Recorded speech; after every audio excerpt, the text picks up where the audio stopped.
All right, guys. We in there. We in there. Okay? We in there. There should be no reason why we not in there. Oh, man. What a fucking day. What a day. What a day you wake up to, right? What a day you wake up to. What's going on, guys? It's GXG. Alright? G for short, or whatever you know me by. Today's been a very, very, very, very special day to most of you. You wake up, gruntily get ready to go to work. You find yourself scouring the internet. Then you see a leaked document. This leaked document basically is telling you that one of the major rights that you fought for, or your parents fought for, is going to be stripped away from them. ROE V Wade. Let's talk about it. Welcome to the political black pill. Why did I call it the political black pill? Well, there's a main reason for that.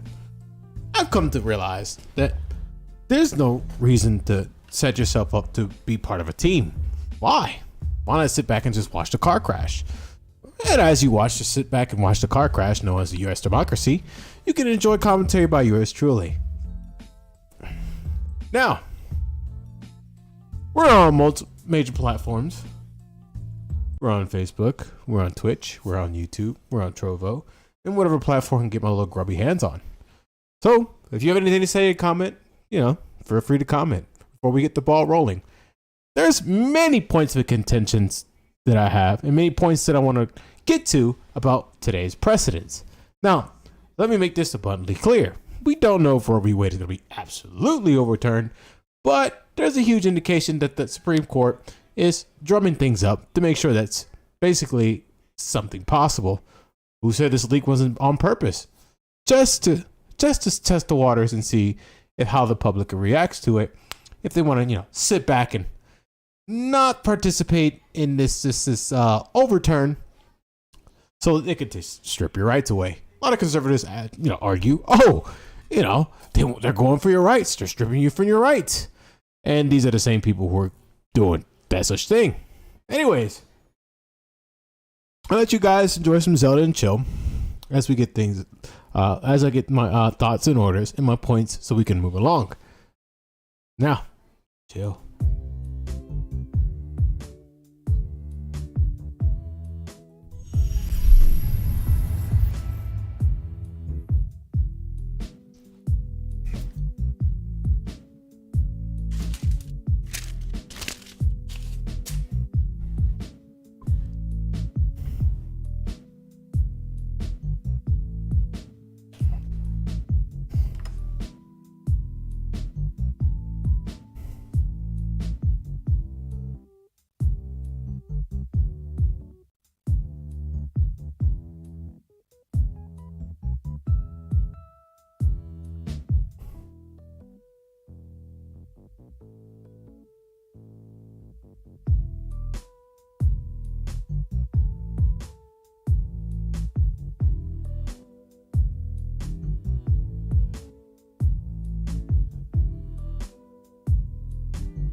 Abortion should be mandatory. Mainlander was right. It is a more evil to bring an unconsenting consciousness into suffering. Also, we have reached the pinnacle. I'm guessing you meant pinnacle when you wrote that, of progressive rights. There's no further progress. Just repeal the rights we already fought for. For more rights, radicalism is needed. And by radicalism, I don't necessarily mean violence, just anything outside the system in place so not to allow change. I have no idea what you're talking about. You're not going to get me like, I'm not going to pinpoint to any moral evils or any moral rights. Those are basically just subjective, just something you placate in your mind to make yourself feel better. Here in Political Black Pill, I don't really give a shit about any more rights. We just watch the car crash and enjoy the show. And we speculate what's further to come. Also, I like weed. Oh, okay. Well, wait till they take that away from you too. That's a layup. That's not even a layup. That's little Tykes basketball hoop right there. You know they're gonna take that away from you. Any imperative to make you feel as if you have any semblance of autonomy in this country, they will take it away. They'll strip it away. Why? Because they fucking can. It's that simple.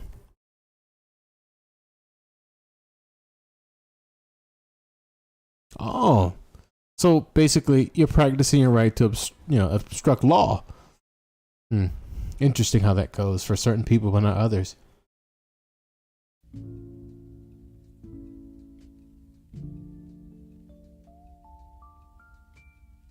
Don't worry. If you're pro-life or you're pro-choice, you still lose.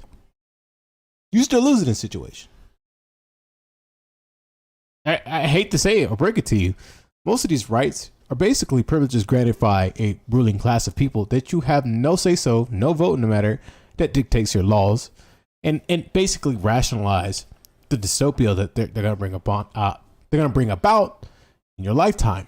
So rather you think that you're making a choice of say some unconscious, unfeeling fetus into this planet, you still won't have no say-so in that neither. So it just doesn't matter. Sit back and do any and participate in the observation of the failing country. Nice. Sometimes it's nice to keep warm when Rome burns. No, there's no power in electoralism. As much as they want to show you or make you think that you have power, they won't. And if you have any modicum of power, they'll strip that away from you. Easy. I love the dumpster fire spectacle too. We all do. That's why we're here. And I appreciate you being here too. If you don't follow, you should hit the follow button.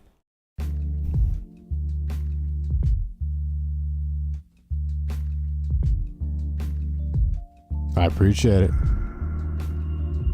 Welcome to the JX Street political streams. I don't really do much of these. When I used to do it on a extremely left-leaning, left-leaning type of content. Now, I don't placate to any sides or to any identity. Here we just watch the car crash, spectate what's going on next, enjoy the show, and know that there's pretty much not much we can do about it, but much we can say. So, now, what are the ramifications of what's going on today? Well, there's been a leak document, has been anything set in stone, that the Supreme Court is leaning towards overturning a already known precedent known as ROE V Wade. So, a lot of people are going to be spectating. Oh no, that must be fake. It's fake news. You don't know. You don't know what's going on. Well, we know for damn sure that they're going to tell us that it's going on. So this basically authenticates exactly what's going on in our country. Supreme Court of the United States, Washington, D.C. Oh yeah, here on this political channel, we actually try to read as close to the source documents and source evidence as possible. If you don't like that, then this is not for you. Now, this is for people who actually want to read the documents in the articles and understanding and interpolate them and spectate on what's to come. That's the true political process. We're not here just to play around any games and point around too many bad faith actors and placate on a a spectacle of the clowns, and point to clowns basically in all social media platforms and say, ha ha ha, he had a stupid take. Ha ha ha, he had a great take. It doesn't matter because the source document tells it all. Anyways, for immediate Reese, for further contact information, Patrice McCabe. Yesterday, a news organization published a copy of a draft opinion in the pending case of justice to circulate draft opinions internally as a routine and essential part of the court's confidential deliberate work. Confidential is an important word here. Someone decided to leak this information. Maybe for good reason, maybe for bad, but here we in the political, the political black pill show that I'm going to start to do, and I'm birthing right now. Things might metamorphose and things might, change to, fit a certain aesthetic of what we're trying to talk here. But confidential is key, right?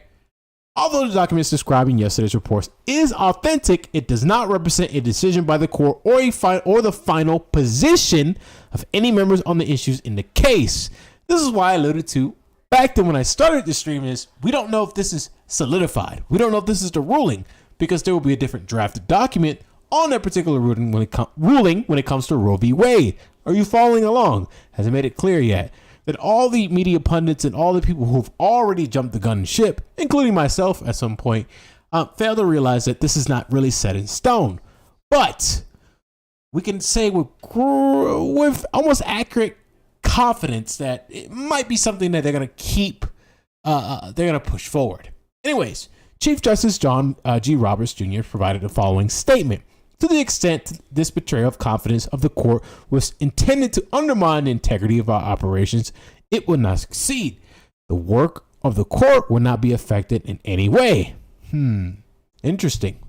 It almost seems like they wanted just to test the waters, see how the public spectacle, the public court's opinion on the matter, and how the public courts basically sway any way that they feel at the given moment. Not by anything that's evidentiary, anything that's basically pressed upon the general populace, something made in an amendment or a court ruling, official ruling that sets a precedent. I digress from that point. We at the court are blessed to have a workforce, permanent employees and law clerks alike, intense loyal to the institutions and dedicated to the rule of law. Core employees have an exemplary and important tradition of respecting the confidentiality of the judicial process and upholding the trust of the court. You know what's so funny to me? And most of you people, most of you guys here can kind of sit back with that statement. Respecting the confidentiality of the judicial process and upholding the trust of the court. Now, the court system is supposed to be blind. There's supposed to be a level of transparency in which the public should know which way the court should be leaning. Remember, these are the 9 judicial justices that will have almost the ultimate authority that lays mostly upon Congress of what goes on the land. So, wouldn't you want most, if not all aspects of your government, instead of, except some private entities and some 3-letter word agencies, to have transparencies of what's going on in your country? That's just something that pops up to me. Maybe not affect you. Anyway, this was a singular and egregious breach of trust, of that trust that is afforded to the court and the community of public servants who work here. So apparently what they're probably going to do is lay it on someone else. Hey, that's just the coffee boy, the coffee girl, or the coffee non-binary, whatever the case may be, who decided that, they wanted to be in their feelings and leak this document. That's why a lot of conservatives are in uproar about who leaked this, who leaked that. But when the Democratic side leaks of emails or leaks of operations, they're hush hush. You see, it's a team sport, and it's better just to watch it from the outside in a neutral position to take any side or team, because although I lean towards a pro-choice position, I can see where the pro-life people are coming from in terms of their positions. Doesn't mean I have to agree with any of them. It just means that, you take your positions, you keep your mouth shut, you keep your head down, you keep it moving, because at the end of the day, you never had a decision to begin with. Anyways, I have directed the Marshal of Court to launch an investigation into the source of this leak. That's all they care about. They don't really care about the effects of this ruling. Official or not, it still feels scummy. Always feels scummy. Of course, Murrow, but her emails, right? No one really cared about those those leaks, right? I only care about this.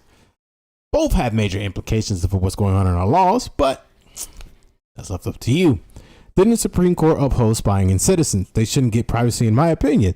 They should have a public live streams rolling anytime that they're in sessions. They're in sessions. I completely agree with that take as well.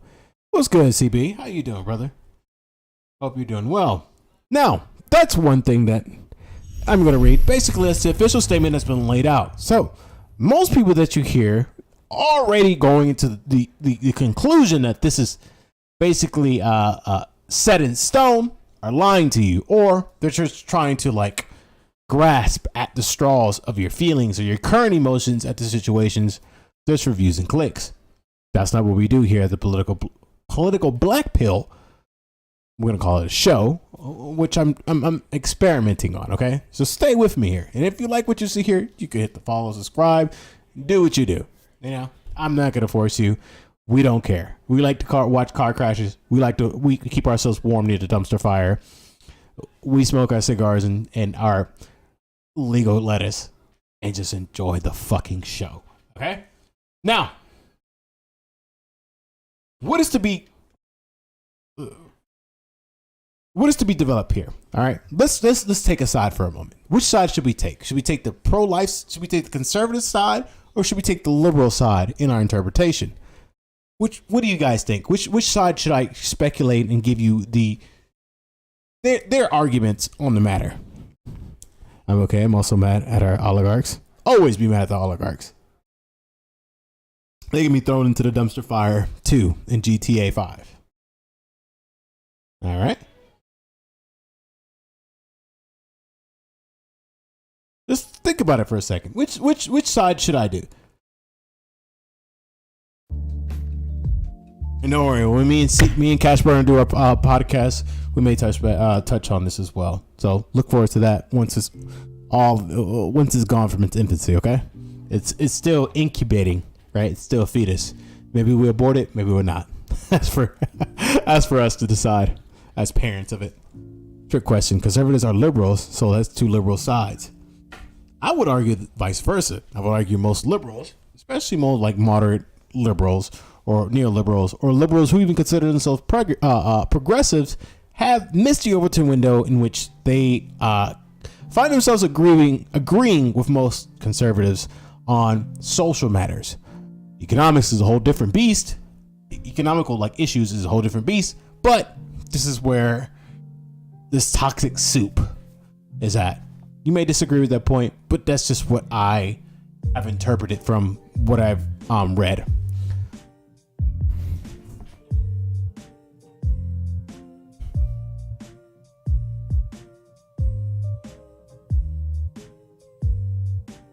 We are regressing in society, and some don't even realize. No, exactly.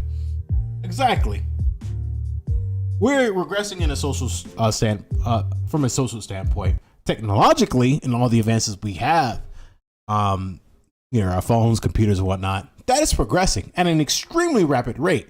But we can only go so far as of having dumb creatures deal with far complex and technological advances. This is where we're leading into that, to the end game of our species, right? Noticing how a lot of wars is starting to creep up, a lot of issues with the systems in place in which provided our convenience and our comfortability in this planet has starting to, we're starting to reap what we sow. From our understanding, we have evolved as creatures to live a little longer, to use different tools, to basically evolve those tools for our comfort. But us as a rational species have been regressing and regressing. Who knows why? I can interpret I can have some answers to it, but for me to give a definitive answer would be just to lie.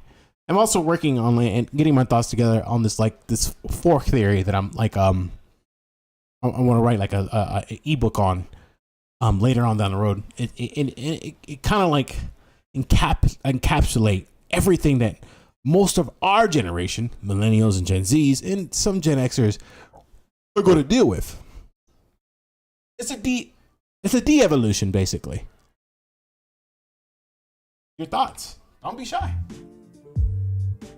We're gonna get further and further. We're gonna hit this a little bit deeper, okay? We're gonna hurt some feelings, all right? We're gonna do all that. Have we really evolved though? I don't know. We have been evolving, biologically and technologically, but mentally, we are still stuck at a stage in the early 19th century. That's why a lot of people want to regress to different sort of policies that they believe will optimize their comfortability in this life. So let me elaborate. A lot of people want to regret. You hear all the time, oh, you should want to go back to the 1950s. Oh, you should want to go back to the 1950s. There's a reason for that. There is an old vanguard of people who dictate policies, have an enormous amount of wealth, and realizing all the things that they're invested in and all the things that basically changed in their life has brought them into a point where they're scared of progress. Right? You can only grow so much as a human being in terms of the world around you, changes the world around you before you become uncomfortable. This is why you hear the saying that, you grow up as a liberal, but you end up dying as a conservative. Have you ever heard that saying? Because many people are afraid of the world around them changing. Have you ever moved? Think about this. Let's take this analogy for a second. Have you ever lived in a place, in a city, for so long that you come to know the city, you come to know the state, you know the area like the back of your hand, right? Let's say you live in this state for 10 years until your 18th birthday. 18th birthday, you go off to college in a different state, right? And then you live a whole different life in a whole different state. Then you become to know this state or city in this college area that you live in and the surrounding metro areas. You know that to the back of your hands. Then you decide to visit family. You go back, and all of a sudden, all the things you known to well and love have pretty much just dissolved around you. The environment has changed. There's newer stores. There's new apartment complexes. That old building that you like to get pastrami sandwiches, gone. That nice Italian restaurant that you've known and loved, and you love their spaghetti and meatballs, that's gone too. And now you become a bit more comfortable. If only things were what they used to be when you were there. That's the same feeling that a lot of people are feeling now, especially the millennial generation who's coming more and more of age. Right, they're starting to get that conservative mindset a bit, right? Not fully, but to a degree in which they can sit back and watch the regression of their rights and privileges being stripped away from them, as long as they can feel that sense of comfort they felt in the 1990s and the early 2000s. Follow along here. It gets a bit more complex the more I explain it. My politics are stuck in a November Revolution. Why is there a bank in half of a frozen custard building? Exactly. In a half. And sorry, person added those. No, it's true. It's very true. Like, let's not fool ourselves. As most of us millennials get older, some conservative positions, you tend to your brain tends to kind of agree in because it brings you back to that comfort. And this is something that we need to work on as a whole generation. We just need to work on, right? And let me not just bash on like conservatives, liberals too. Fuck them too, right? Some of these progressive ideas basically are just, how do I say this? Are just wolf in sheep's clothing, right? These progressive ideas, it seems all grandiose and seems all like it's gonna be like the ultimate solution to our problems, are just dressing of a larger issue, right? It's the Band-Aid. Meaning as if you'll hear these grandiose ideas and you think, oh, that will solve most of my issues. That'll solve most of my problems. But all that does is that bursts new issues, bigger problems. And this is how the liberals win one over on you. And I explained the Democrat and conservative game and tricks that are being played to you, especially, especially as we go along in this disgusting hellfire that this country is going to become. The McDonald's I climbed the roof on as a kid closed down. Exactly. Now you're starting to see. Now, hopefully, I'm starting to open some of you guys' eyes with that analogy, especially like moving from one state to another, living a different life, and coming back thinking that most of the things that you've already come to term has been gone, has been destroyed.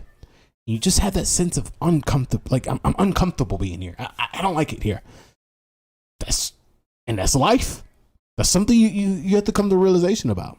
Now, I'm pro-choice. I am. The reason why I'm pro-choice is because it's my body, it's my choice. It's her body, it's her choice. No one else should have to say so what you do to your own body. You are hurting no one, and no one else is being hurt in the process. But there's a few people who see an issue with that. Instead of burn down, we're jumping the gun. We're rushing it. Oh, you're talking about the McDonald's? Maybe in Minecraft. Think long and hard.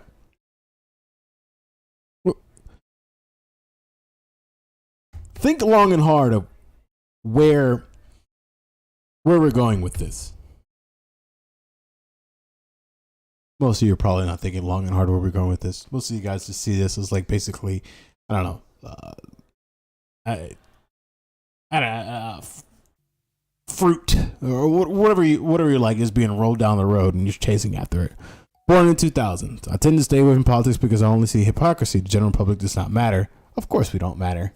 We never matter in the beginning. We're just basically, we're cogs in a machine used to basically keep this behemoth of destructive system going.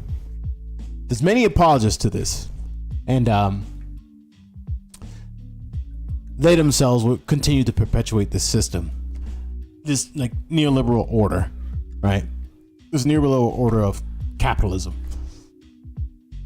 And its tendencies to gobble up their populace whole and spit out products and consumerisms and widgets.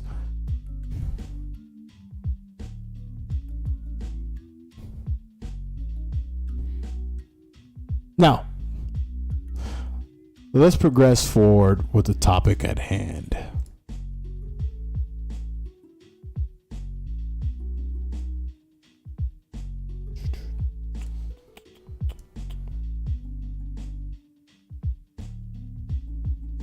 Brandon has commented on what's been going on. Let's see what Brandon's got to say, okay? You know, we love us some Brandon, okay? We love us some Brandon. Who doesn't love them some Brandon? First of all, I just got a call saying that... Hold on. Like I said, this is still on in infancy. Let me pause the music right quick. Shut up. There we go. All right. Back to Brandon. You know what? I should do this because then you can see your, those who are on Twitch can see your... That it is a real draft, but it doesn't represent who's going to vote for it yet. I hope there are not enough votes for it. It's the main reason why I worked so hard to keep Robert Bork off the court. It reflects his view almost word. Anyway, look, the idea that it concerns me a great deal that we're going to, after 50 years, decide a woman does not have a right to choose within the limits of the Supreme Court decision in Casey, number one. But even more, equally as profound is the rationale used. And it would mean that every other decision relating to the notion of privacy is thrown into question. I realize this goes back a long way, but one of the debates I had with Robert Bork was whether Griswold versus Connecticut should stand as law. The state of Connecticut said that the privacy of your bedroom, a husband and wife or a couple could not choose to use contraception. To use the contraception was a violation of the law. If the rationale of the decision as released were to be sustained, a whole range of rights are in question. A whole range of rights. And the idea we're letting the states make those decisions, localities make those decisions, would be a fundamental shift in what we've done. So it goes far beyond, in my view, if it becomes a law and if what is written is what remains. It goes far beyond the concern of whether or not there is the right to choose. It goes to other basic rights, the right to marry, the right to determine basically Biden's argument, but this is the slippery slope argument, in which like all these rights come into question if Roe v. Wade is overturned by the Supreme Court of the United States. And it seems like this decision may be upheld. But do you think Biden and the Democrats are going to do anything about it? I have a question you probably know the answer to. That's a question. No, let me rephrase that. That's probably a question you already know the answer to. Nope. No. They're not going to do nothing about it. Look at every other issue that we're facing with today. Most of the times, the Democrats' position is to do nothing. Stay away. Keep quiet. Because the reason why they keep quiet, do nothing, and just let the issue fester in itself is that they have a political position to take your vote, to make sure that you vote for them. Because they need to develop an evil for you to make sure that you can vote for the lesser of evil, of the two evils, basically. It's almost like an ironclad strategy. Let the Republicans basically dismantle our democracy, burn this republic as we know it, so they can have basically a theocracy in which they can elect their own dictator or monarch to rule over the land, the world. Think of it like a mix between the Russian government and the Russian oligarchs, mixing with a bit of China, mixing with a whole bit of other of government, festering into a disgusting, nasty creature that chews up its middle class and its working poor. And spits out productivity. That's basically it. Capitalism is a beautiful thing, isn't it? Richer get richer while poverty grows. I cannot stand seeing homeless roam on the street more. Homelessness should not even be a thing. Not in this day and age. I don't believe so. I don't mean to get off the topic. Just a common thing that sees a home in a lot. Yeah, no, I agree. It should not be a thing at all. Biden aid. I wonder what can be done about the midterms. If only there was a divisive subject that could swing some votes for us. Exactly. They have no other candidates. There's no one like rounding up the Democrats. There's no energetic leader or energetic prospect that the Democrats can go behind that can hold up their so-called positions to rile up a voter base that'll be excited to go to the ballot box. It's just not happening. It's over. That ship has sailed. I've asked this multiple times when I've done like a political streams or when I've talked about politics, or even if you follow me on Twitter, you can understand this. Name one Democratic candidate and show me their ad that has gotten you excited to actually go out and vote. And if I were to argue that probably died with Bernie. That probably died with Bernie Sanders. Think about it. Voting for Joe Biden, and I voted for Joe Biden too. I'm gonna be completely transparent because for my the argument convinced me enough to vote for him in comparison to letting Trump win, right? But at this point, that like I said before, that ship has sailed. Nothing's really being done. No modicum of a change. If any of you guys are paying attention to the market, especially when it comes to if anyone's paying attention to the market, it's a shit show. It's a clown fest. Now there's a whole bunch of influencers, a whole bunch of market analysts are saying that a recession is coming again. What happened to every 10 years? It seems like almost every other year a recession is coming, a depression is coming. The economic collapse is imminent, right? And that's just a whole different beast that we're dealing with. It's a housing bubble. All this shit is just basically being piled up on us to deal with. Here's the funny thing about this. Most of this thing, most of these issues are speculative. Most of these issues, we internalize ourselves as being important. And that's the beautiful thing about waking up to this political process. To divest yourself from the issues that they manufacture. Divest yourselves from a system that's in place to keep you downtrodden, to keep you constantly guessing of how you're going to support yourself and or family and or loved ones in the next giving month, next giving 5 years. That's just to keep you constantly paranoid And that's a good state for most of the people who control these policies, just to keep you paranoid. Democrats are really good at doing that. Republicans are really good at instilling fear, inciting a boogeyman, creating a boogeyman that you could hate and you could place blame on. Democrats are extremely good in petting your paranoia. A lot of people now who lean left or are liberal, who consider themselves liberals, they don't know what the fuck's going on, right? This now leak has having them running rampant and wild, knowing what the fuck's going on. Oh my God, I don't know what's going on. Roe v. Wade's going to turn. What's next? What are you gonna do? Someone tell me what to do. Vote Democrat. Oh, okay, I'll vote Democrat. Midterms are coming up. You see the game that's being played, all right? Be in crisis.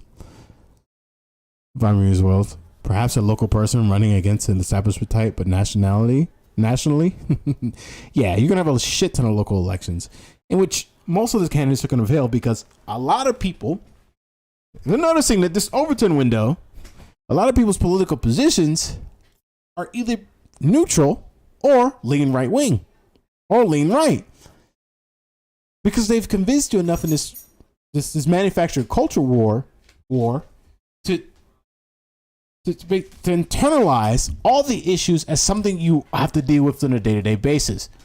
You don't. I don't think he knows what he's doing. Like now with the streaming image, his mind is not there. I don't believe so neither.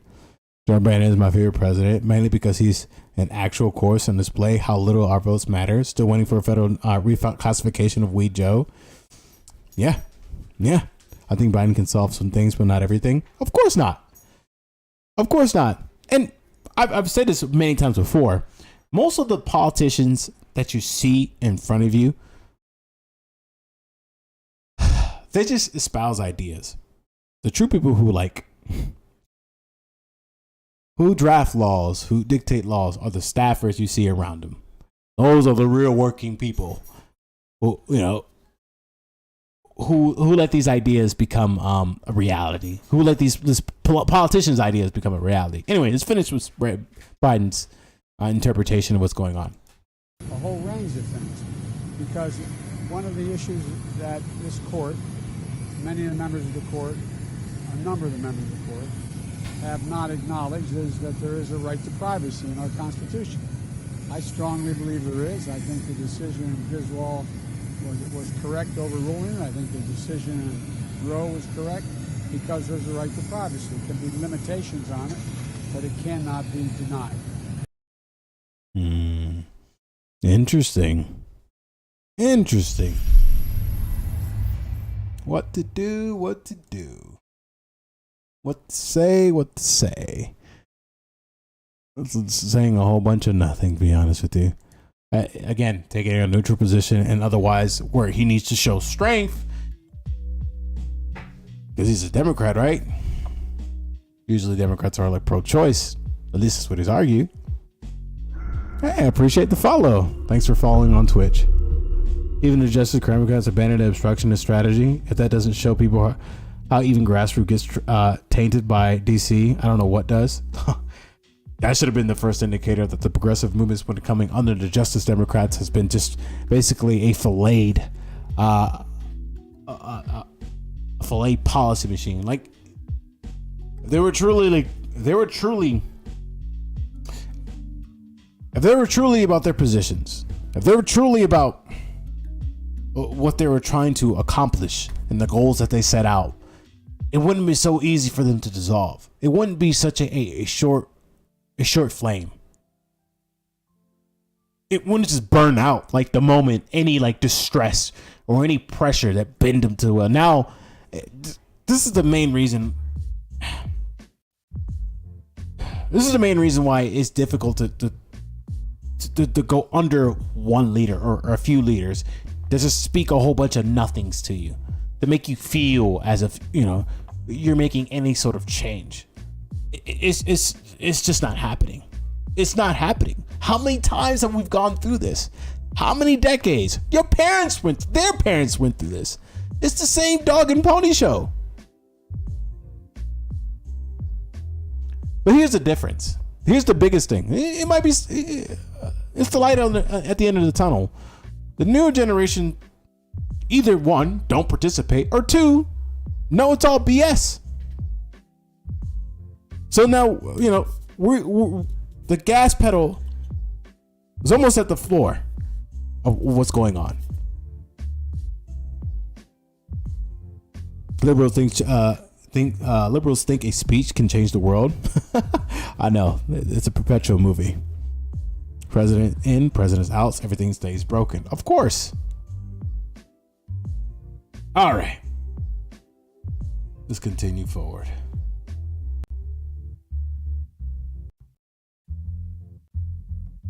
I can't believe these people.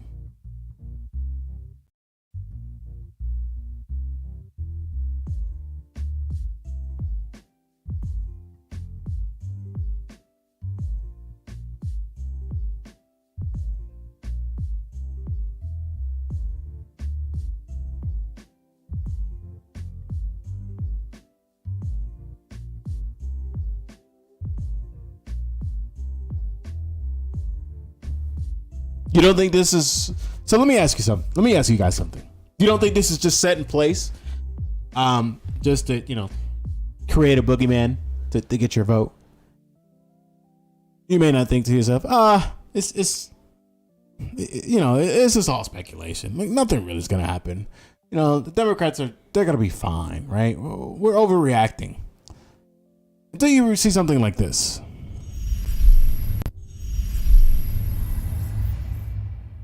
So you get an email like this. For all those of you who, for some reason, subscribe to Democrats emailing you, I don't know why would you do that, but to each his own, whatever. A leaked draft opinion written by Republican appointed Justice Samuel Alito revealed to the Supreme Court, and this is a Twitter post from someone who received this email.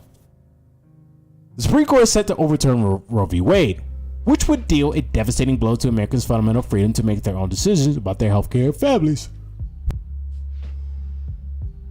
Add it on there. This shit bores me sometimes. Make no mistake, reproductive rights will be on the ballot this November. Reproductive rights will be on the ballot this November. We will fight back with everything we have to make sure that Republicans have to answer for their party's relentless attacks. But we can't do that. I'm guessing it ends without you. Vote Democrat in November. We've been through this. All right. We've been through this multiple times. It's exhausting. Most of us are ready to jump off the nearest cliff we can find. It's like I said, it's the same dog and pony show that you see year after year after year. The spectacle was good as we were younger children. We believed in hope and change. Then that died. Hope and change died. Here comes revolution. Here comes revolution. Oh, we're set out. We felt the fervor of revolution. We couldn't wait to take it towards Washington. We couldn't wait till we got to the ballot box and vote for the candidate who will bring about a political revolution.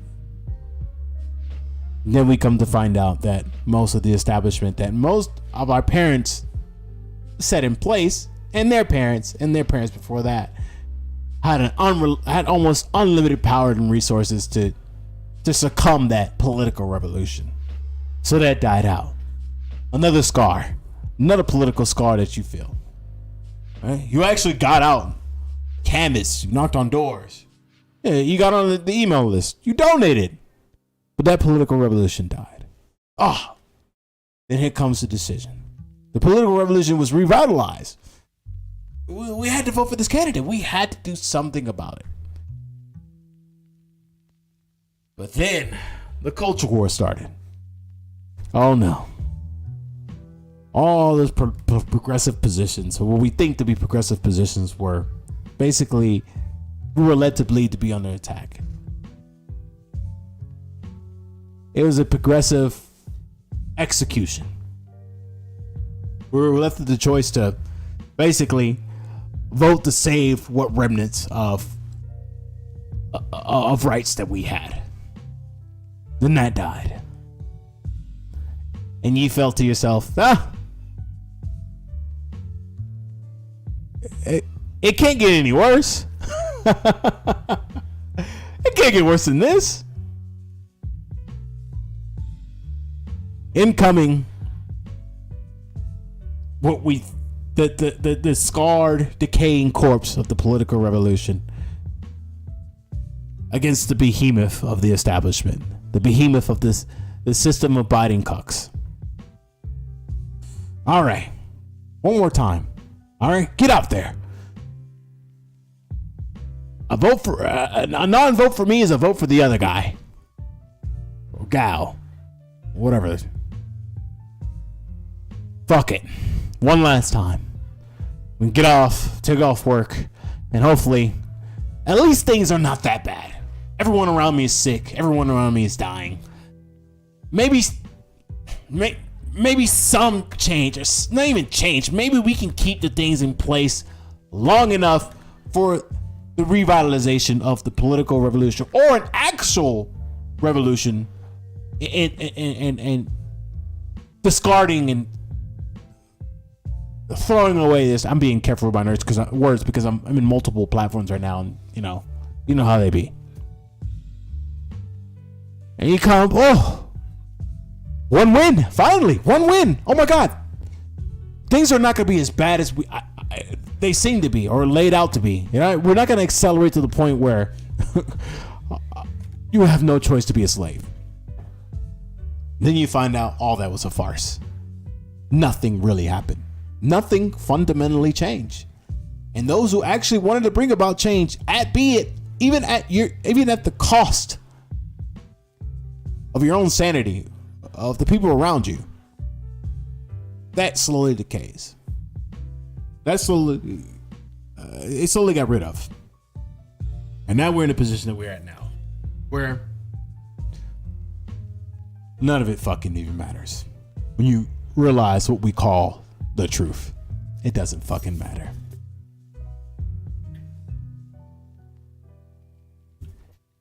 If any of you follow along to my whole ramble right there, I was describing the multiple election cycles that we went through from the 2008 all the way up to now, and the multiple candidates and their positions, especially on the Democratic side, to this country, right? Obama, the Hillary, the Bernie, the Joe Biden, and the L's and the so-called W's that, we took. Nationally, of course, this also can be an analogy to what's going on locally, what's going on, state-wise. How we turn a cultural war into a cultural revolution? Simple. This goes on to my fork in the theory thing. My fork theory. It's two sides. There's an accelerationist side in which you help the slowing, decaying Democratic Republic known as in this country go into this ultimate conclusion, which is its own demise, right? You help accelerate that, or you take the other fork, you take the other side of the fork, and you prepare those around you. You speak to those around you. You go out there and you make sure that you read read the literature, understand the world around you, because the eventual crash is coming. And once that crash comes, you can pick up the pieces and move forward to a whole different, maybe better life, or maybe a life that we all can, live in peace. Fourth political theory. What, are you Alexander Duggan? The cringe I hate Nosballs. Like other checks and balances, the Electoral College isn't meant to stipend the government powers. It is there to stipend your power. Yeah, because it's, a handful of people basically have the say-so, in which all of the millions of people who voted for the candidate they want them to represent, I can go further than this. I feel like sometimes, it could be redundant, like going back and speaking about these things that we already know of. That's why sometimes I hesitate to talk about it, and I hesitate to sometimes do political streams, because there's a part of me that's like, you guys already know. You guys digest this day in, day out, right? The only issue with most people is that they think that their team is the solution, in which I'm trying to say that no, that it's not, or their identity is going to lead to some sort of like massive change, or people are just going to like instantly snap to it. No, Americans unfortunately have to endure. There's an S word to it, but Americans actually have to endure.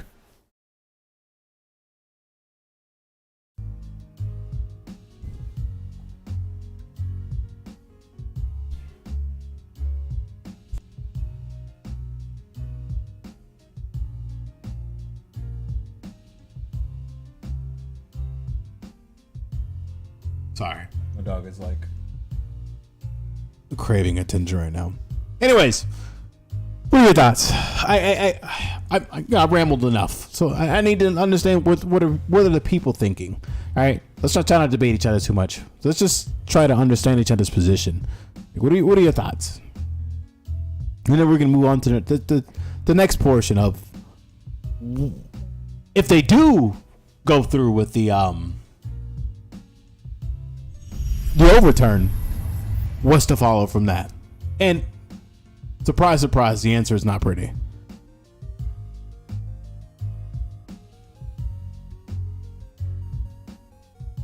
Okay. My education had lessons on abortion, but the policy reversal will teachers be censored? Oh, teachers are always will be censored. You have to understand. Once a given party or political position goes against, like, tackles education to almost any degree, in which they trying to like reform education to politically align with their agenda, then you know your children are being attacked and being controlled. My thoughts are all current politicians are tyrants, and we should be tried and punished severely for throwing humanity under the bus.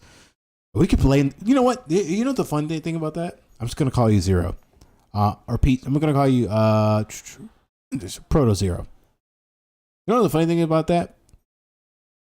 The people elected these politicians, so we all mostly share the blame of what's going on around us. That's why you can keep hearing, "Wake up! Wake up! Wake up! Wake up! Wake up to what's going on around you! Wake up, what's going on around you! You're being fooled. You're being lied to. You're being politically raped. Your mind, you're following along a destructive narrative." It boggles my mind how much like people just follow along with things. It's mostly because they just want to go throughout. They just want to go through the days. I'm with George Carlin on this one. I didn't vote, so can't blame me. Yeah, I'm with them too on that. All right, let's change the music up a little bit.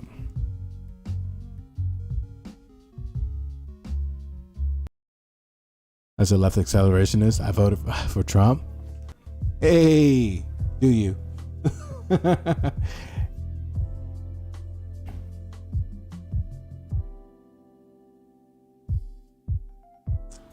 Here's a funny thing about too, like, Joe Biden and Trump are like very entertaining. We just need to be entertained more. The only problem is we need to be entertained more by Biden. He chooses to be boring. It's like a high school talent show at this point. Trump unironically pushed my mother out of the GOP, so maybe something to that.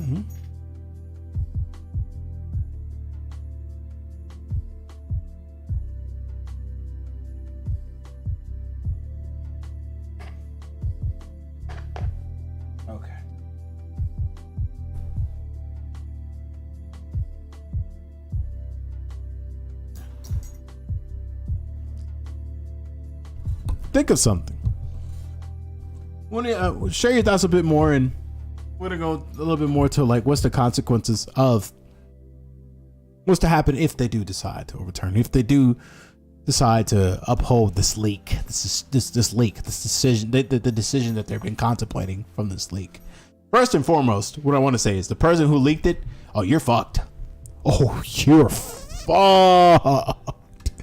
Oh, the person who leaked it is fucked. Oof. I don't even think the CIA could help you how fucked you are right now. Good God.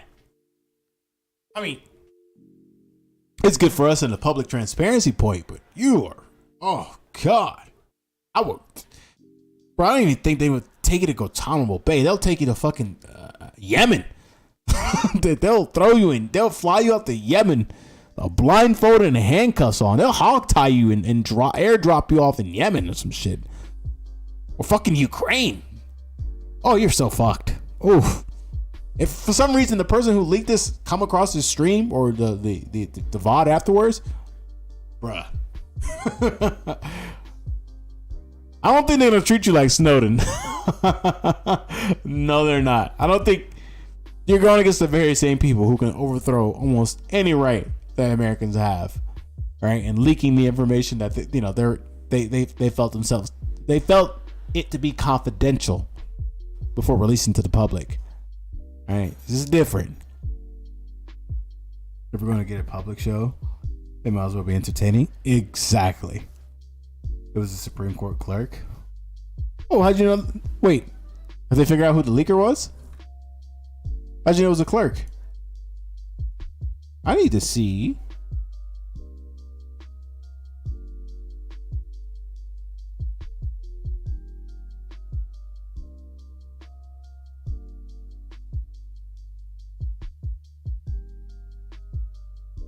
Oh, by the way, you know what's not going to work? You know what hasn't worked as much?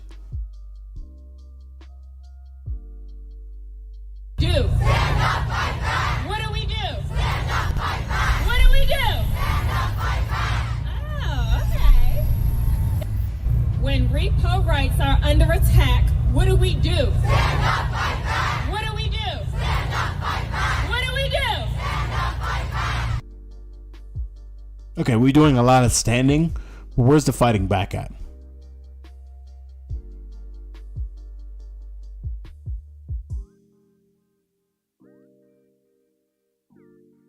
You think they give a fuck that you're out there in this heat and you're just yelling and screaming?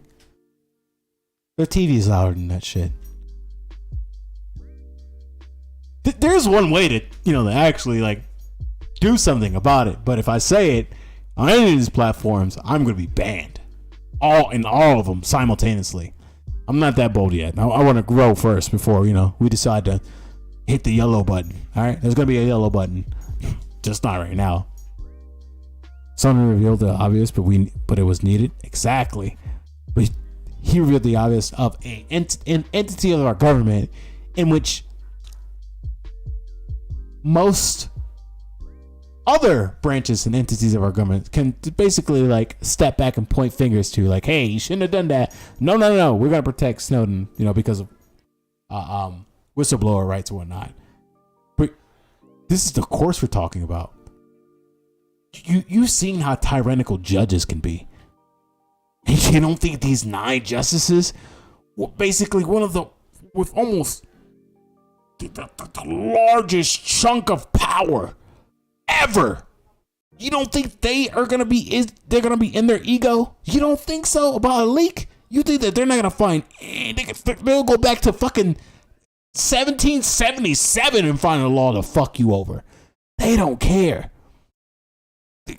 These are people who like you don't want to fuck with at that degree unless you have so many other fucking entities having your back. You have international governments and international courts that have your back who are willing to step in militarily. This is how bad this is for the person who leaked it. There's no one to come to save you. No one's gonna come to save you.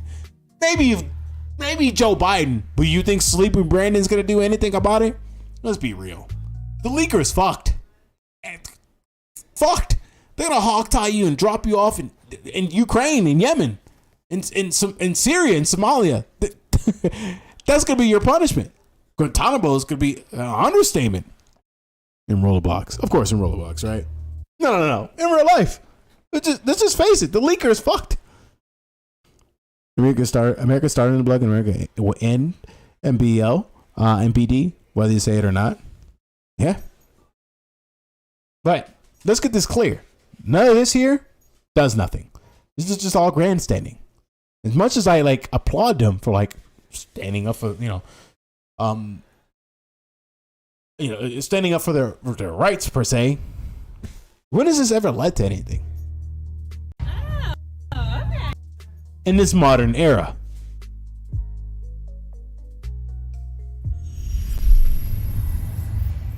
Not if leak was planned by the right for strategic purposes. Wouldn't matter. Think about it, bro.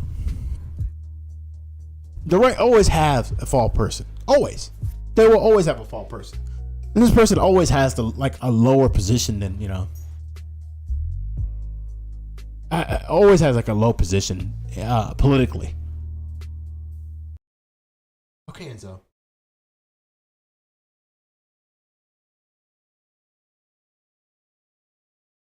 Let's see.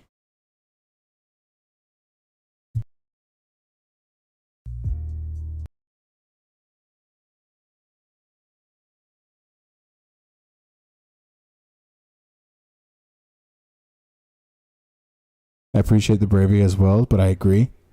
It doesn't lead to anything. It really doesn't. Think of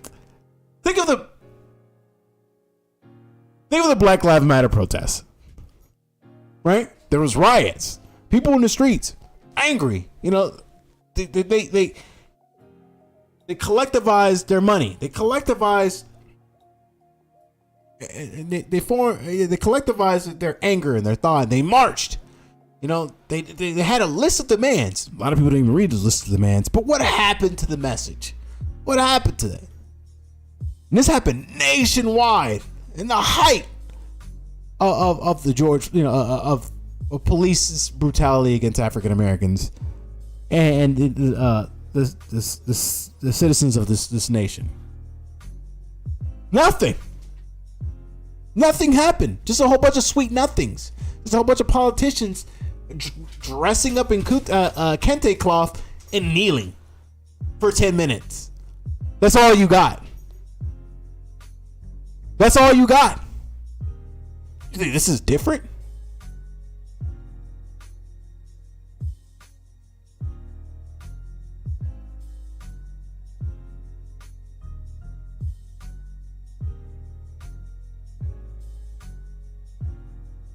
Oh, this is pathetic.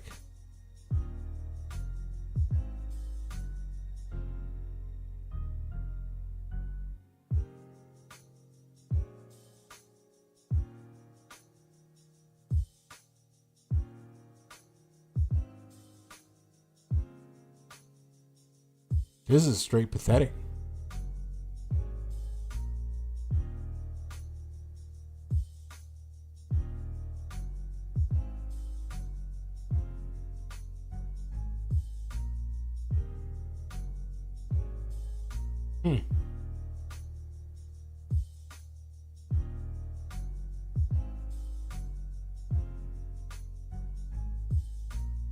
Who has the answer here? Who has the answer?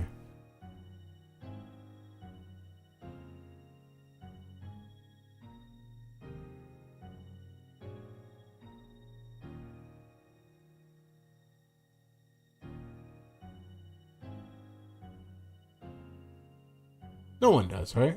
No one has the answer.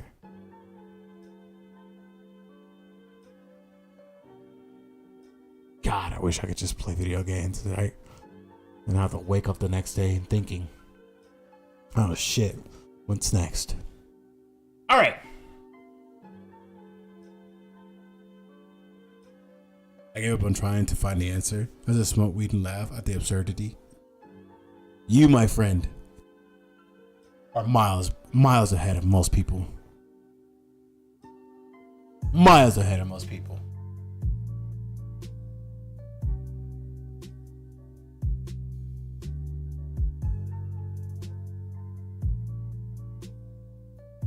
Don't let the Democrats speak sweet nothing to your ears.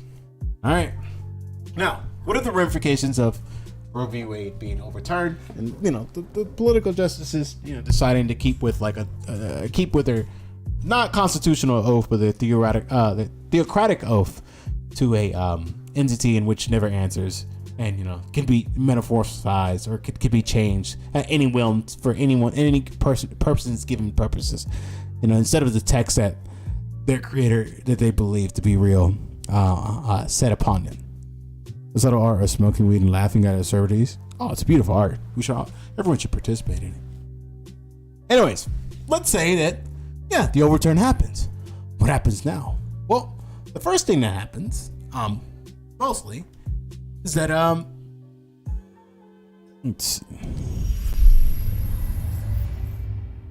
there'll be a huge panic, maybe even riots. Most people will think that they'll get into their feelings, right? In which they're going to question the world around them because they don't know what's next. You've already slipped on the slope and now you just keep falling. So what is there to do? Right? As the days go by and the fervor that most people will have on this issue, they'll think that, life just goes on ahead. Because as Americans, let's face it, we have short attention spans. Like, most of these issues are just burned for now, no longer than a week. Major issues at that. And then most of the states that already set this precedent, or most of the overturning Roe v. Wade and removing a woman's autonomy and abortion rights, most of them are going to enact these issues. It's going to be almost criminalized for you to, do anything. Planned Parenthoods are going to shut down, and just like prohibition, black markets pop up. Now, these black markets are not for the ultra wealthy or the ultra rich. No. There's still going to be abortion clinics, but they're going to be under a different name. They're going to be Planned Parenthood. Maybe, let's say, the Center for, some pretentious clinic name that you guys can probably think of better than me on the spot right now. Okay. Usually I'm witty with this shit, but at this point, I'm not. And the ultra wealthy are going to enjoy, what the fuck is that word? Are going to be able to receive the procedure. With a doctor's observation and nurse's observation, in the process will go smoothly with machinery and technology that can optimize the women's survival rate. But us normal folks, us normal working class folks, us poorer folks, the rest of us, the 99% of us, well, let's just say there's going to be a huge sale on and huge use of older, more barbaric tactics to deal with this issue. It's not going to be pretty. It's going to be a lot of how do I say this? Women's modifications is a thing, right? A lot of women get their breasts done, their butt done, tummy tucks and whatnot.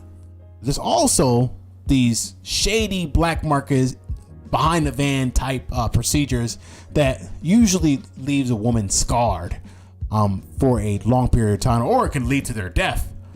If you don't think that these markets are going to pop up when it comes to abortion, you're a fucking idiot. I'm just going to say it's going to happen.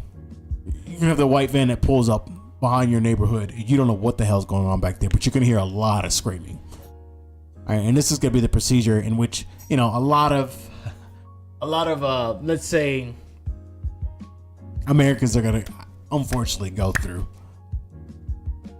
Because now, hopefully most of you are realizing you're just a factory to produce more and more indentured servants. I was going to say slaves, but more indentured servants for the system. And I gotta keep the economy going, baby. Gotta keep consuming. There's no good outcome out of this at all. The Center for Extraction of Fetal Tissue and Liberal Science. Yeah, that's a good one. That's a new name. My vision is augmented. Being in the belly of the beast, which is make it more depressed. That's actually a really good name. Yeah. The Center for Extraction of Fetal Tissue and Liberal Sciences.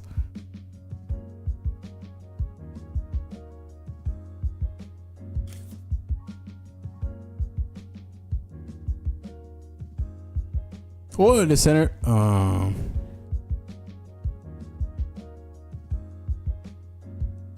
Think about it. There's no good outcome of this. It just gets worse and worse. It only does. I can imagine right now being a woman in this country and just feeling and this void being created within myself. Like, holy shit. What the fuck is to happen to me? What if I get an unwanted pregnancy? What if I get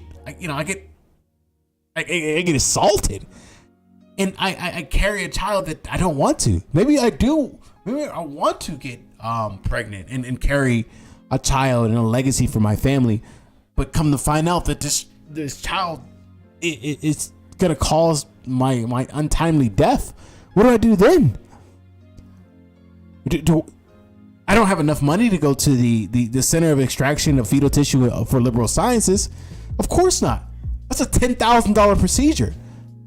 I've heard of Becky. She went to this one shady person.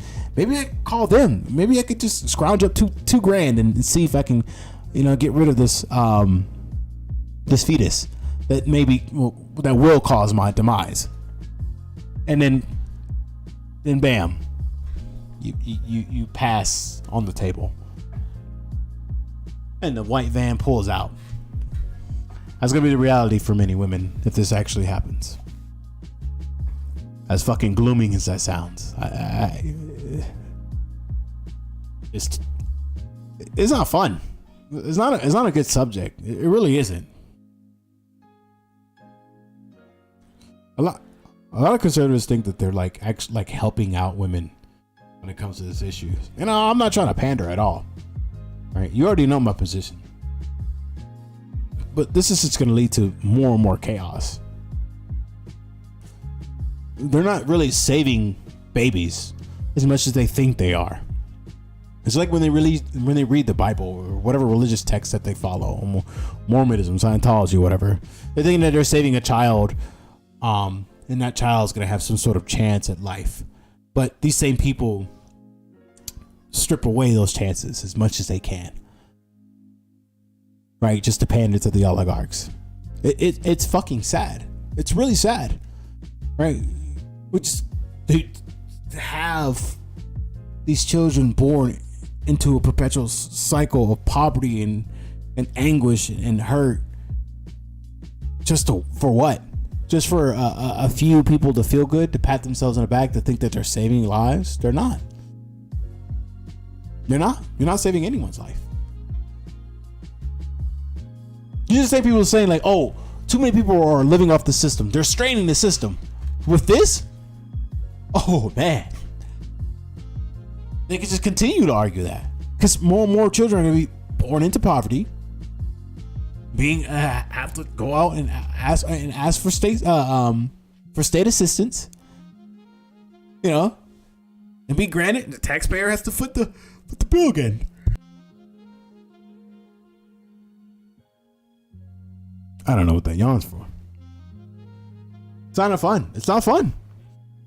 Hey, what's up, Red? The brutal contradiction of being pro-life and bombing Planned Parenthood. Okay. Let's play a game. I wish I had a fucking soundboard. I need a soundboard. Yeah, I need a soundboard. Let's play a game.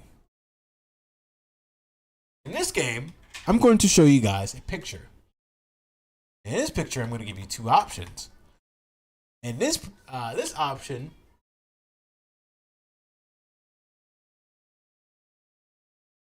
These games are pretty easy.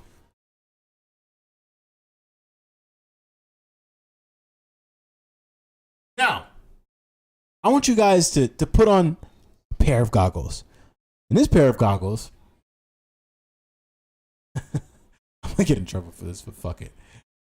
In this pair of goggles, you're now a conservative. I want you to think to yourself these two things when you see this picture, okay? You guys ready? Now, you're a Republican now. You're a conservative, right? You hate everybody. Fuck the poor. Fuck them. Fuck the poor, right? Hold on, let me get a picture that's not fucking copyrighted. God damn, everything's now copyrighted. Jesus Christ.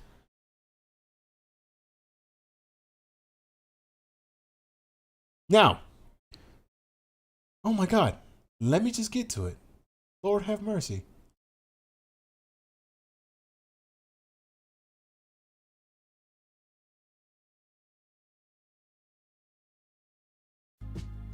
Lord have mercy. Give me a second. There we go.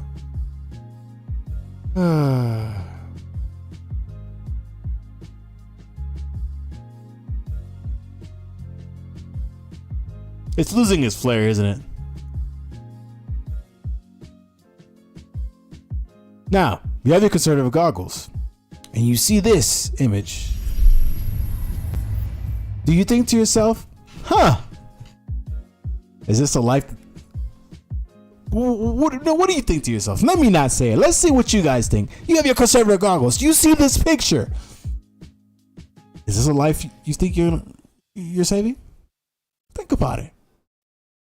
What would you say to yourself? I'm thinking booba.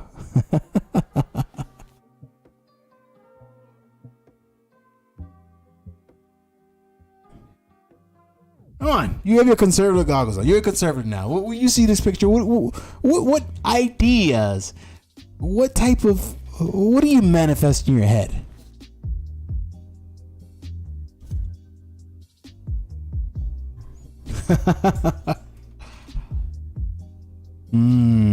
Interesting.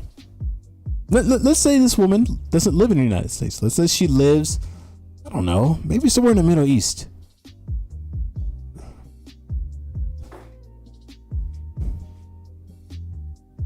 Maybe this is a targeted place, a hotbed for whatever they can manufacture. The pregnant Muslim lady, yeah. I'm not saying it's not. I'm definitely not saying it's not. That's why I say I could tell by your name you're new here. I say put your conservative goggles on. And what do you think their interpretation of this picture is? It's like that Family Guy meme, or the Family Guy frame, or whatever. When they hold up is a terrorist, or is this a normal person? Think about that. The reason why I put up the picture is because we're bombing kids and children and pregnant women in the countries in countries overseas, right? A lot of brown folks, a lot of pregnant women. What about their lives?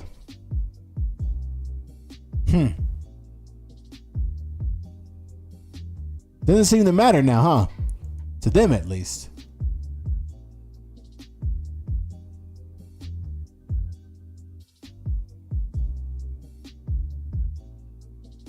Told you, I'm gonna hurt some feelings and it's gonna get touchy because that's what we're dealing with. It gets darker from this.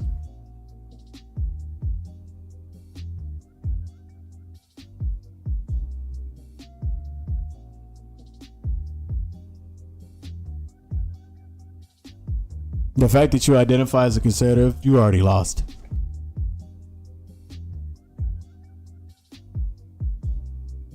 I don't know any of my friends who would say, yeah, let's fucking kill my evil brown lady. Of course they wouldn't say that. Who outright says all these nasty things in front of each other's groups? Come on now. Let's think layers ahead of this. Let's think in layers. Let's not just think in outright binary. It's an idiotic. And the plenty of conservatives who will start singing Think I'm proud to be an American to Muslim ladies' faces. It's all a game to them. That's all what they can master each other, right? How far they can get away with the joke until it becomes, kind of cringy.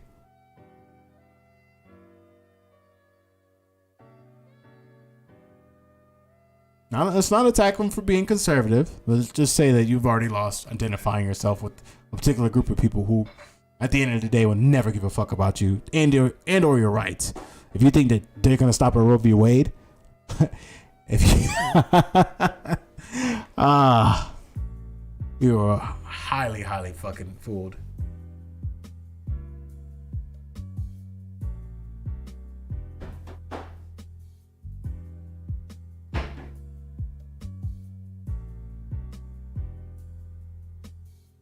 Of course, you want to save whoever is possible.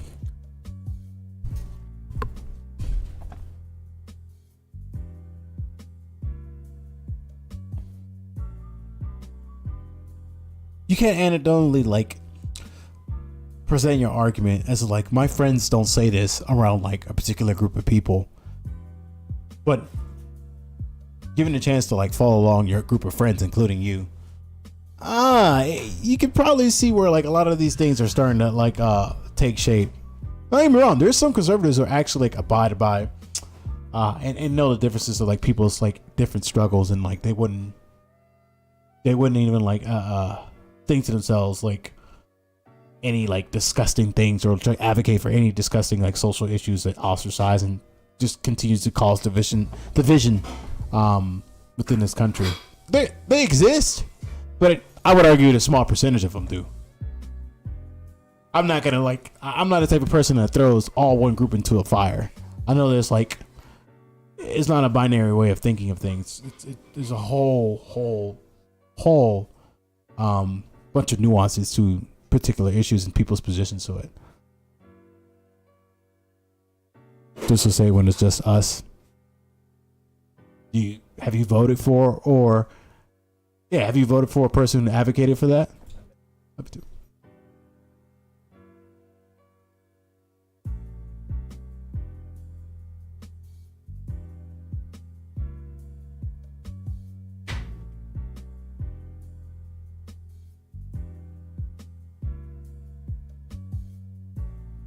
I only throw instructions into the fire. Shit. As long as I keep warm. Even if you're one of the good conservatives, the party itself isn't made of conservatives, whatever that is. No one knows, because I wouldn't even give that caveat to, just like I said, I wouldn't give that caveat to the Democrats either. I wouldn't. I would not. They're guilty just as much. I do miss the Reaganite Republicans. You're that old. Now we have Joe Rogan, piss drinkers. So I think some conservatives are just better than others, I suppose. One opinion or you die. That's how I see it. And yes, Dem sucks just as much. Oh, of course. We're no fans of Democrats over here at all. Fuck no. Hell, we shit on them more than we do shit on conservatives. It's a fun pastime. Hey, I do it with my group of friends.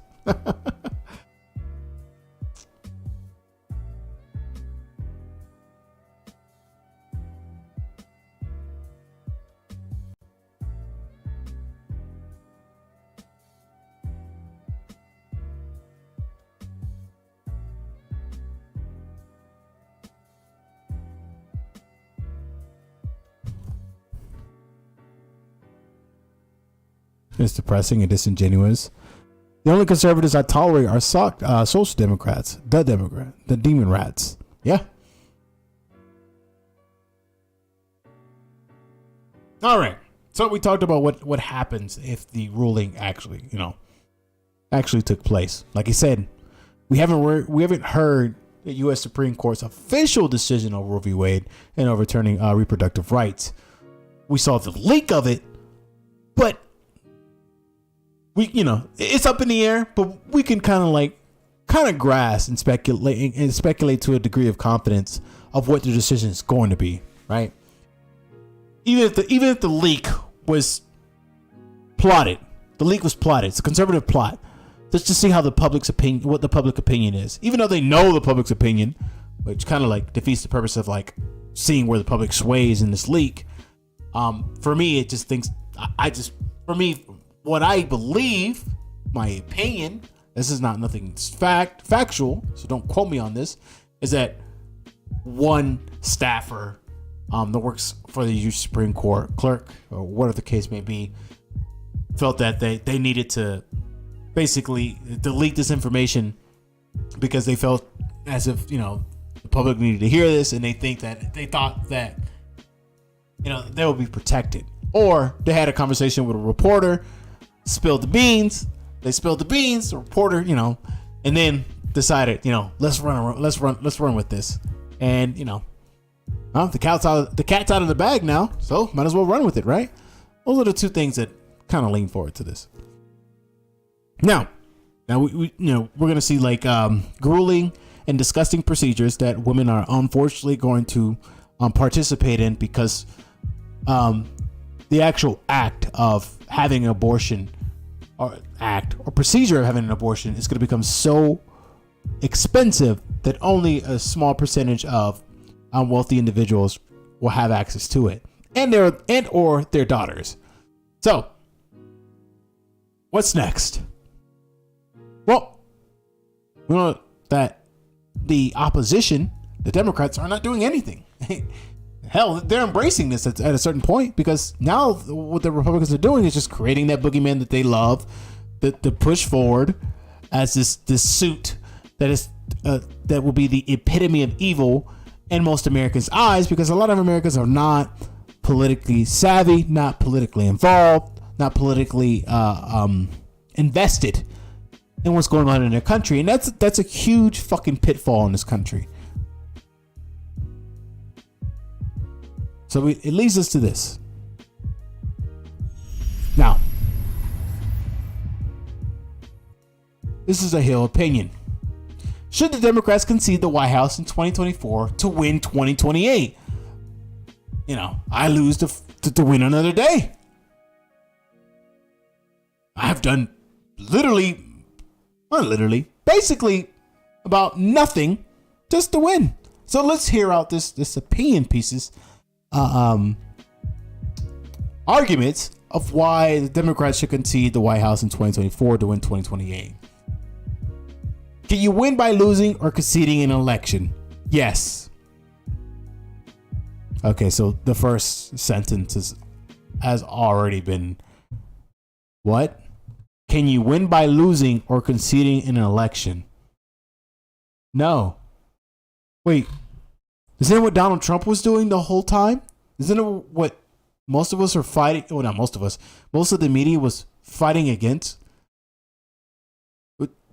The Trump campaign and the Trump advocates basically saying that he actually won, even though it was undeniably shown and evidentially true without a reasonable doubt that Joe Biden won the presidency. Now we're arguing against it so we don't have to do nothing. This is the wool that Democrats continue to pull over your head. It's so funny how they're very ambiguous, very amoeba-like when it comes to like things that tailor to their positions. At the moment, a growing number of people in politics, including many from the left, believe that both the Biden-Harris White House and Democratic Party are damaged brands. Granted, in politics, the negative can often be flipped back to the positive in a matter of weeks or months.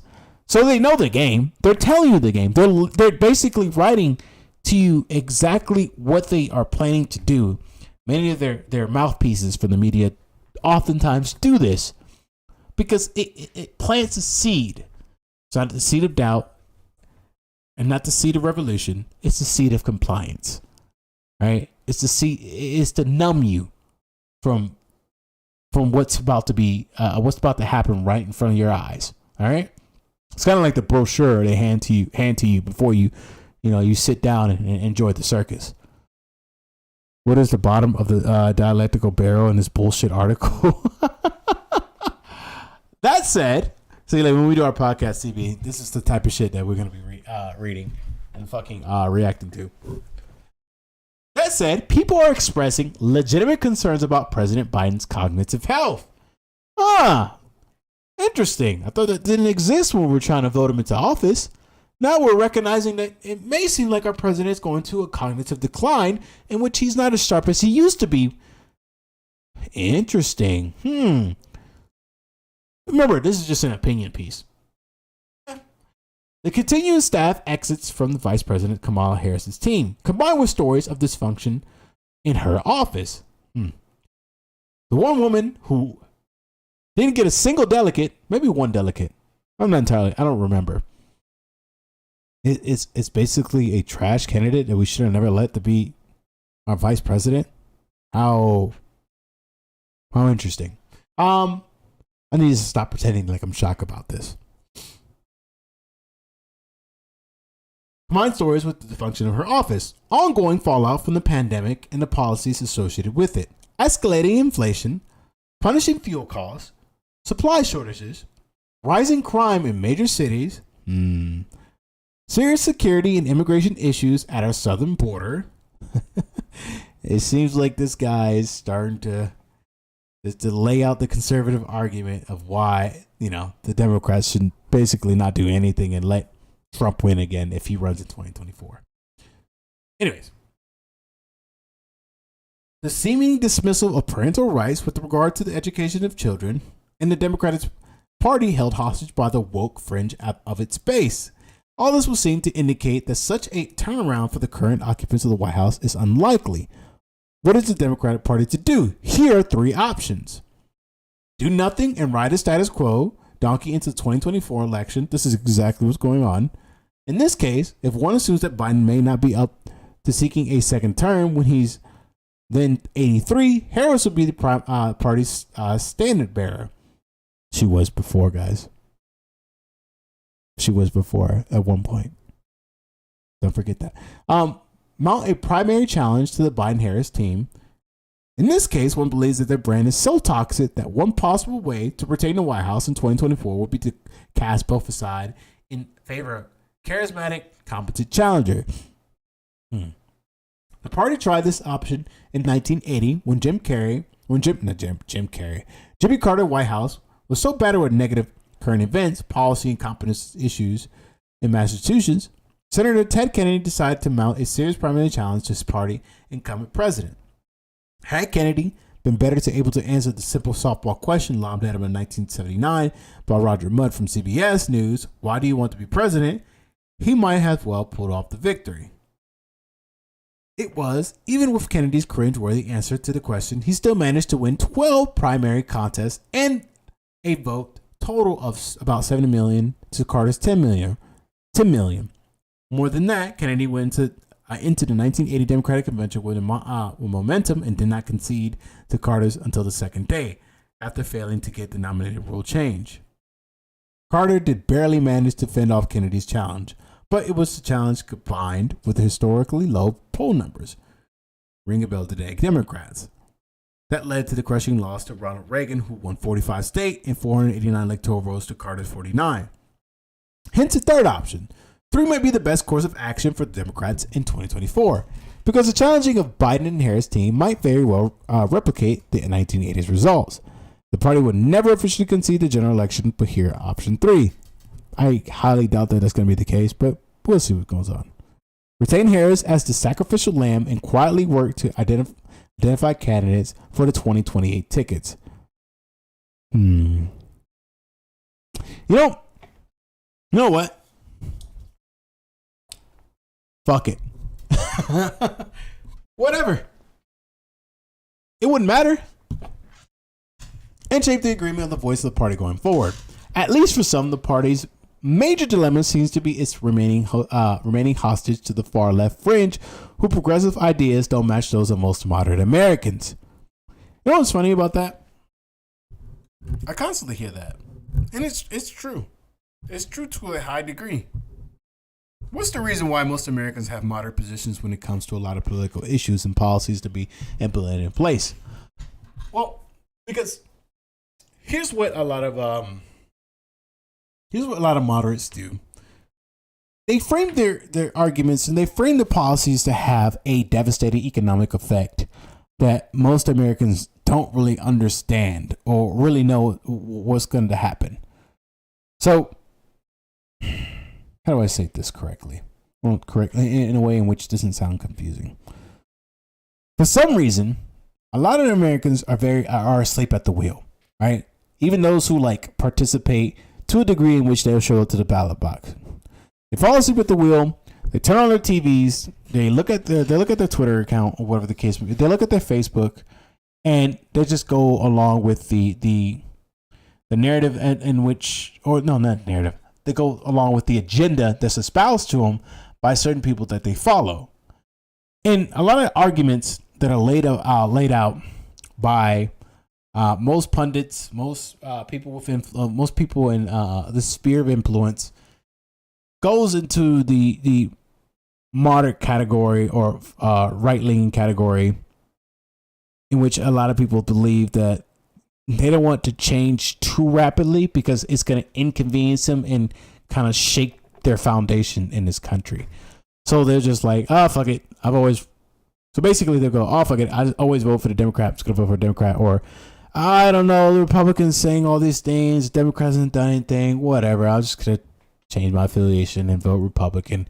Maybe something will change. Maybe that will teach those Democrats not to mess with me. Because most Americans believe themselves to be the protagonists in their story. Democrats need to create a champion a platform that speaks to tens of thousands of millions of working class voters who feel overwhelmed by events and bad policies beyond their control. There was one candidate that did that, but most Americans decided to largely ignore it, to stick because the arguments contrary to their own class interests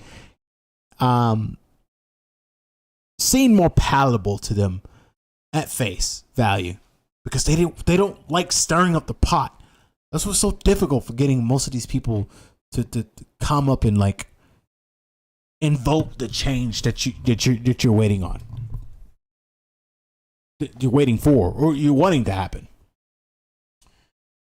All right.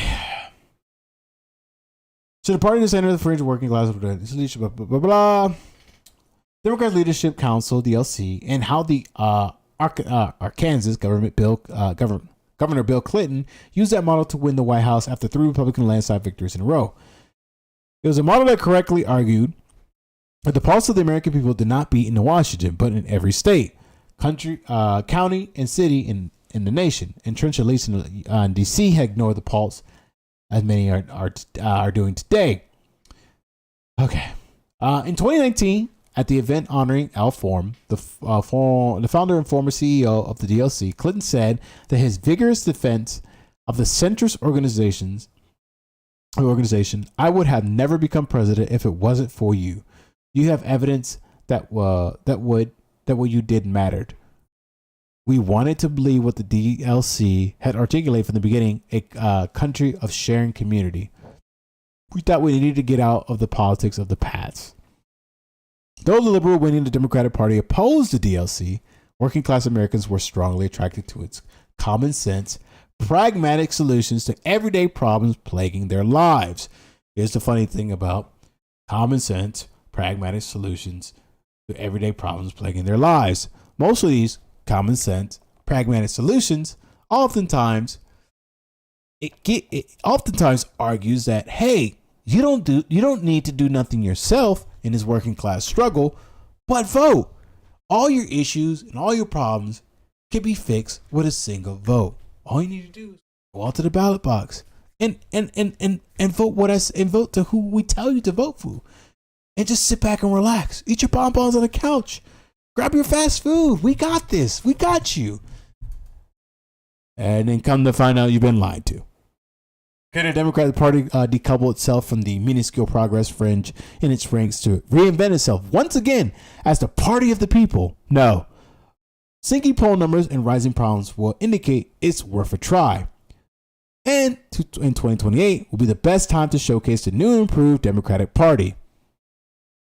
Nothing will be new. Nothing's going to change.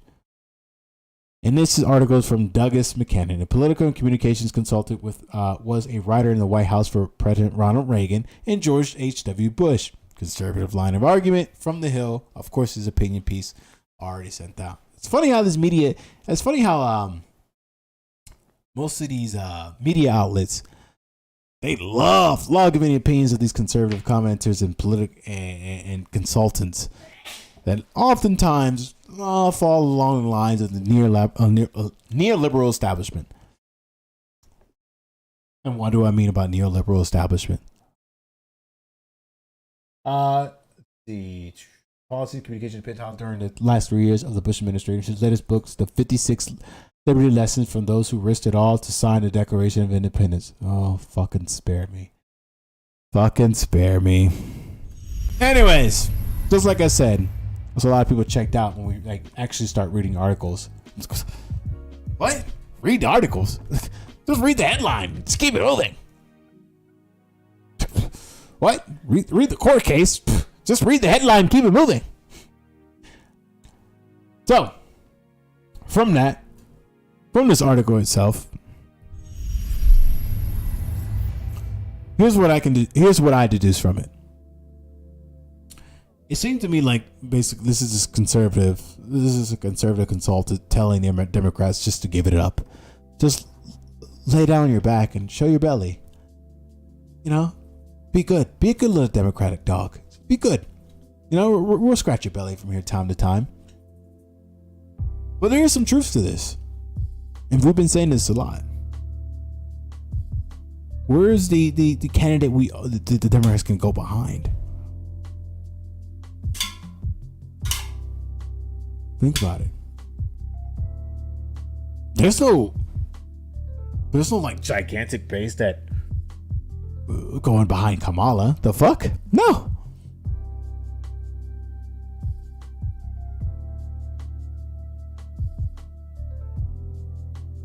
But here's the thing. In my opinion, I don't believe that there's going to be a new Democratic Party. That's already been tried multiple times. And there's no way to like reinvent this wheel.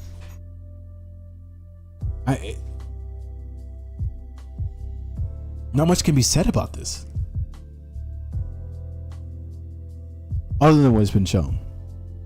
God, I get fucking tired of talking about politics, to be honest with you. What'd you say, me, bro?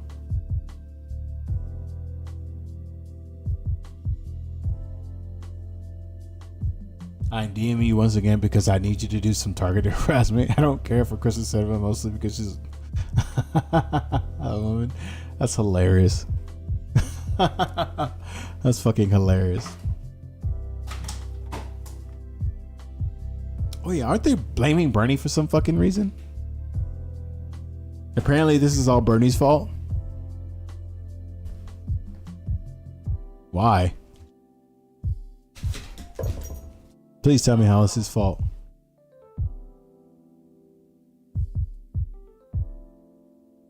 The world may never know.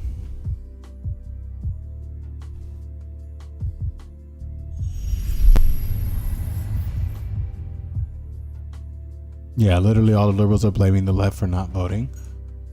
You know what's funny about that? We came out and we voted for the guy that you guys wanted us to vote to put in office. There are literally people who they themselves didn't really believe in the Democrats as a party as a whole, but went out to Georgia and voted for the two candidates to make sure that we had at least we thought a majority in Congress. But that all failed.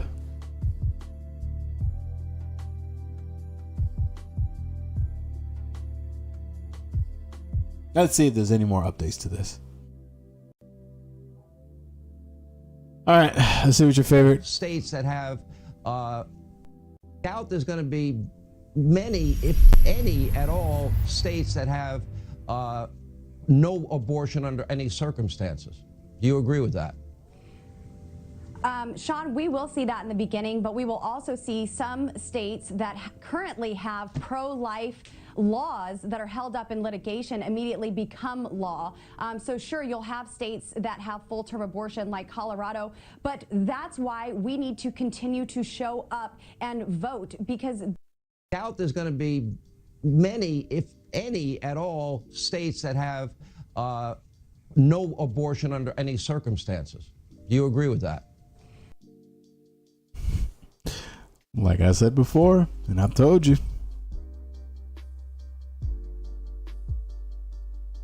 most states are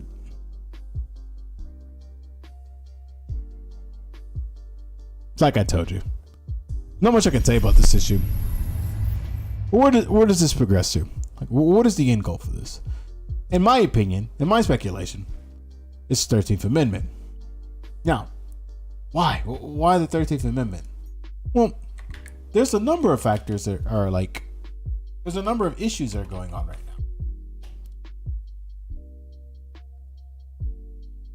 now.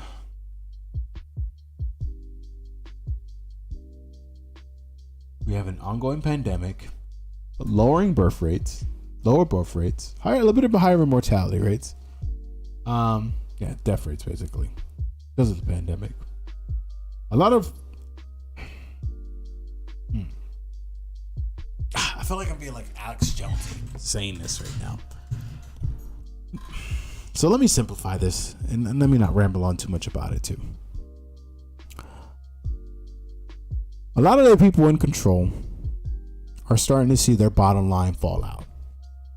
Like, the only way for them to continue their perpetual growth, as they like to call it, and continue to capitalize in the exploitation of the working class, they need to take certain positions. First position, and this is all my speculation, this is all my opinion, you know, I have yet to find any like concrete evidence right now, so this is just me stating this. ROE v. Wade was the training wheels. Allow the poor, distraught people in America to basically become the baby making factories for our factories, right? Until we can inevitably replace them with machines that can far exceed their productivity level. We're the most productive nation on the planet, bar none. There's evidence for that. Once that's in place, we're going to slowly chip away most of their rights in terms of dealing with our infringement of their rights, their labor rights, their rights to basically go against us. Like I said before, this is just my speculation. This is what I feel as the end goal of this. Why the 13th Amendment is the end goal of this. Now, it's not the reinstitute slavery in terms of like chattel slavery that we had in the past, but to redefine slavery, to make sure that now companies, instead of you applying for them, they buy you. You work for them now. They choose you, and it's not a contractual, negotiable thing that we have the privilege of doing now. That's why I say that's the ultimate end goal, because no matter your race, religion, creed, or whatever the case may be, they want to own you, and to the point where they can bid for the servants that best meet their needs until you become completely disposable. Now, why did I speculate this? Why do I think this might be the end result? Why did I think that they wanted like basically get rid of the 13th Amendment? Well, there's an experiment going on now where a lot of these companies, major, large, multinational, international companies, corporations, are having these cities in which they sponsor these cities. They build these cities. You know, kind of think of it like certain companies in China where there's a dormitory in your company in which you live, breathe, eat, and sleep, all sponsored by the employee. But here's the thing. You're not going to be paid to access anything outside of these what these companies can basically bless you with. This is just my speculation. That's basically what I believe the end goal to be. Do with that information that you will. I am just a messenger. I mean, until I see more and more concrete things that, you know, will basically can reinforce my argument. That's just how I feel at this point. I mean, there's no other end goal. There's no other end game besides that, especially in this country. And I feel sorry for the people who left, because that's just rounding it up, wrapping it all up, you know. Now, my name is GXG. And I appreciate you guys stopping by, those who stopped by, those who watch this vlog. A little rusty on what's going on politically, and formulating my ideas to you guys. But we're sharpening this knife. We're sharpening this katana to its finest point. And as always, for every stream, I'll leave you with a positive note. For all you political black pillars out there, for all you know that this is all the shit shows, this is all the circus. We already bought our tickets. We're sitting down. We're enjoying the dumpster fire. We're keeping ourselves warm. It's all over for them, but not for you. In a cruel, disgusting, unforgiving world, have hope within yourself. Find peace within yourself. But to understand that peace within yourself, you no longer need to have anxiety about the world around you, outside of you. And as always, stay classy.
I spend a lot of time, thinking about all the shit I could have done. I mean, I wake up in the morning and I think I could have been the motherfucking president.